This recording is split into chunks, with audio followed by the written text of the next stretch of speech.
അകലെയുള്ള ഒരു നാട്ടിൽ ആഴത്തിലുള്ള അനീതി പല ജീവിതങ്ങളെയും ഇരുളടഞ്ഞു. നെൽസൺ എന്ന ധീരനായ യുവ അഭിഭാഷകൻ അപ്പർഥൈഡ് തൊലിയുടെ നിറത്തിന്റെ അടിസ്ഥാനത്തിൽ ആളുകളെ വേർതിരിക്കുന്ന നിയമങ്ങൾക്കിടയിൽ തന്റെ ജനങ്ങൾ കഷ്ടപ്പെടുന്നത് കണ്ടു. ഒരു മഹത്തായ തീരുമാനത്തെ അദ്ദേഹം നേരിട്ടു. നിശബ്ദനായിരിക്കുകയോ അതോ എല്ലാം പണയം വെച്ച് നീതിക്കായി പോരാടുകയോ? നെൽസൺ പോരാടാൻ തീരുമാനിച്ചു. അന്യായമായ നിയമങ്ങൾക്കെതിരെ ശക്തമായി സംസാരിച്ചു. സ്വാതന്ത്ര്യത്തിനായി നാം ഒരുമിച്ച് നിൽക്കണം, അദ്ദേഹം പ്രഖ്യാപിച്ചു. പ്രതീക്ഷ ജ്വലിപ്പിച്ചു.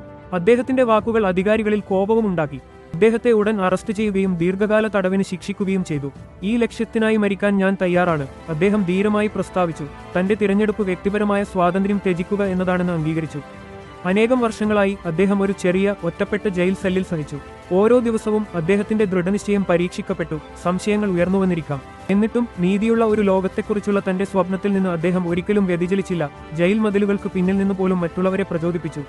അദ്ദേഹം ഒരു ചെറിയ പച്ചക്കറിത്തോട്ടവും പരിപാലിച്ചു. അത് നിലനിൽക്കുന്ന പ്രതീക്ഷയുടെ ഒരു നിശബ്ദ പ്രതീകമായിരുന്നു. പതിറ്റാണ്ടുകൾ കടന്നുപോയി. ലോകം അദ്ദേഹത്തിന്റെ ആഴത്തിലുള്ള പോരാട്ടം നിരീക്ഷിച്ചു. ആഗോള നേതാക്കൾ അദ്ദേഹത്തെ മോചിപ്പിക്കാൻ ആവശ്യപ്പെട്ടു. ഒടുവിൽ ജയിൽ കവാടങ്ങൾ തുറന്നു.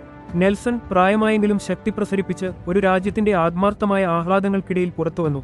അദ്ദേഹം കൈബിനു പകരം ക്ഷമ തിരഞ്ഞെടുത്തു. ദർശനമുള്ള ഒരു നേതാവായി മാറി. തന്റെ രാജ്യത്തെ സമാധാനത്തിലേക്ക് നയിച്ചുകൊണ്ട് നീതിക്കായുള്ള തന്റെ ധീരമായ നിലപാടിൽ അദ്ദേഹം ഒരിക്കലും പശ്ചാത്തപിച്ചില്ല. നല്ലതിനുവേണ്ടി ഒരു ശക്തമായ തീരുമാനമെടുക്കുമ്പോൾ ഒരിക്കലും പശ്ചാത്തപിക്കരുത് എന്ന് ഇത് നമ്മെ പഠിപ്പിക്കുന്നു.